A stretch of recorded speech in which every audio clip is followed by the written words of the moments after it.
ফেলে দেওয়া কলা গাছের কাণ্ডকে কাজে লাগিয়ে গাইবান্ধায় তৈরি হচ্ছে পুষ্টি সমৃদ্ধ ও সুস্বাদু গোখাদ্য। জেলার সুন্দরগঞ্জ উপজেলার হরিপুর ইউনিয়নের চরচরিতাবাড়ি গ্রামের কৃষক আয়ুব খান উৎপাদন করছেন এই খাবার। এতে শুধু গবাদি পশুর পুষ্টি ঘাটতি পূরণ হচ্ছে না, বরং এই উদ্যোগ তার নতুন আয়ের পথও খুলে দিচ্ছে। পাইকারি হচ্ছে আপনাদের 35 টাকা, আর কেজি খুচরা বেশি আমরা হলো 40 টাকা। মোটামুটি চাহিদা আছে, মানুষের চাহিদা আছে। বাইরে থেকে আসে খামার থেকে আমাদের অর্ডার দেয়, এরা খামার থেকে এসে নিয়ে যায়। গোখাদ্য তৈরি প্রযুক্তির সূত্রপাত বাংলাদেশ কৃষি বিশ্ববিদ্যালয়ে।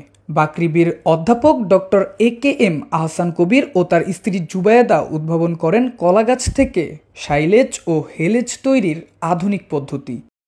এই মেশিনটা এখন আগে কখনো দেখি নাই, আমাদের এটা জন্মেও দেখি নাই যে এরকম একটা মেশিন দিয়ে এরকম মানে কলা গাছ থেকে যে গরুর খাদ্য তৈরি হয়, এটা আমরা কখনো দেখি নাই।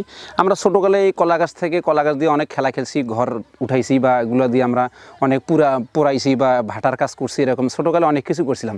তো এখন দেখা যাইতেছে এরকম ফেলানি কলার গাছ দিয়ে যে এরকম গরুর খাদ্য তৈরি হইতেছে, ও এই গরুর খাদ্য তৈরি করে গরুওয়ালারা উপকৃত হইতেছে, এবং কি আমার যে বিআইকে যে মেশিনটা দেওয়া হয়েছে উনিও মোটামুটি আর কি উপকৃত হইতেছে। এ প্রক্রিয়ায় খাদ্য উৎপাদন করা হয় 3 ধাপে। প্রথমে কলা গাছের কাণ্ড কেটে রোদে শুকিয়ে 60% আর্দ্রতা কমিয়ে আনা হয়। দ্বিতীয় ধাপে সাইলেজ, নালিগুড়, ভুসি ও লবণ মিশিয়ে বায়ুরোধী ড্রামে রেখে গাজন প্রক্রিয়া চলতে থাকে।